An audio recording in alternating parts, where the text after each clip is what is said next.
Pernah nggak sih kalian nonton drama atau dengerin lagu K-pop terus mikir, kok bisa ya sebagus ini? Nah, hari ini kita bakal bongkar rahasia di balik fenomena global K-content. Kalau kalian penggemar K-content, pasti pernah ngerasain ini. Rasanya tuh familiar, tapi di saat yang sama, kok beda dan eksotis banget ya? Kalian udah lihat visualnya, udah ngerasain emosinya, tapi apa sih sebenarnya bumbu rahasia itu? Yuk, kita bedah DNA budaya tersembunyi yang bikin K-content begitu nagih. Pakai contoh drama fiksi K-pop Demon Hunters sebagai studi kasus kita.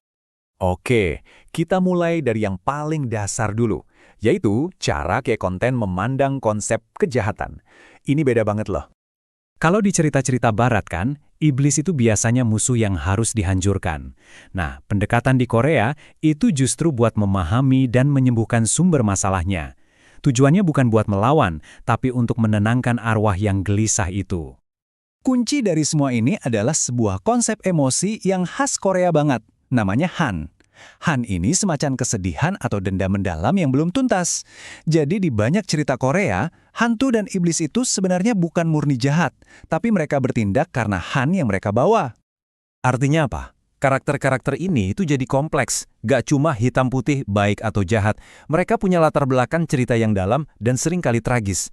Mirip-mirip kuntilanak di cerita kita lah ya, yang seringkali punya kisah sedih di baliknya kan. Nah yang keren, cara pandang ini tuh nggak cuma ada di plot ceritanya aja, tapi juga meresap sampai ke setiap detail visual yang kita lihat di layar. Pernah perhatiin nggak, penggunaan warna di K-content itu seringkali terasa pas banget? Itu karena ada hubungannya dengan Obangsek, atau 5 warna utama Korea. Di K-pop Demon Hunters misalnya, setiap karakter punya kode warna masing-masing. Ini bukan cuma soal estetika, tapi melambangkan keseimbangan kosmik di antara mereka. Contoh lain yang keren banget adalah bagaimana desain hanbok tradisional bisa diubah jadi kostum panggung idol K-pop yang modern dan dinamis.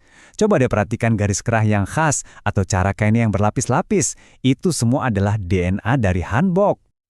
Oke, dari visual, sekarang kita pindah ke musiknya. Karena, percaya deh, musiknya ini perannya lebih besar dari yang kalian kira. Di balik beat K-pop yang modern itu, seringkali ada inti dari ritme tradisional Korea yang disebut Jangdan. Salah satunya, Jajinmori, ritme yang cepat dan penuh energi dari musik rakyat Korea.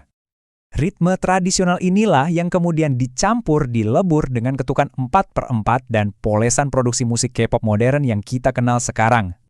Dan hasilnya? Sebuah irama yang entah kenapa terasa akrab di telinga, tapi juga punya energi yang unik dan benar-benar baru. Nah, inilah salah satu alasan kenapa beat K-pop itu sering banget bikin ketagihan. Terus, pas bagian mereka nyanyi bareng-bareng di ref, itu bukan sekedar pilihan musikal biar lagunya enak didengar. Itu adalah cerminan dari sebuah nilai budaya yang sangat kuat. Nah, ngomongin soal bareng-bareng, ini nyambung banget ke konsep pahlawannya, yang cara kerjanya beda total dari pahlawan penyendiri yang biasa kita tonton. Daripada fokus ke satu pahlawan terpilih, K-content itu seringnya menampilkan pahlawan kolektif. Jadi, grup atau tim itu sendirilah karakter utamanya. Coba deh pikirin, di banyak drama Korea, yang paling penting itu bukan siapa yang paling jago, tapi seberapa solid ikatan mereka sebagai sebuah tim. Dinamika tim ini dibangun di atas konsep yang namanya Jong. Jong itu semacam ikatan batin yang dalam, lebih dari sekedar persahabatan, udah kayak keluarga. Inilah yang bikin tim mereka jadi unit yang susah banget buat dipisahkan. Jadi, setelah kita lihat semua potongan-potongan puzzle-nya, apa sih artinya ini semua? Iblis yang punya kisah sedih, warna-warni yang seimbang, musik yang menyatukan, sampai tim pahlawan yang seperti keluarga. Semua ini ternyata bukan elemen yang berdiri sendiri. Mereka semua adalah wujud dari satu gagasan utama dalam budaya Korea, pencarian harmoni. Perpaduan unik antara yang tradisional dan yang super modern inilah yang menawarkan sebuah formula baru yang dahsyat dalam dunia cerita global. Pertanyaannya sekarang adalah, kalau ini adalah DNA mereka, kira-kira cerita keren apa lagi ya yang akan mereka sajikan untuk dunia?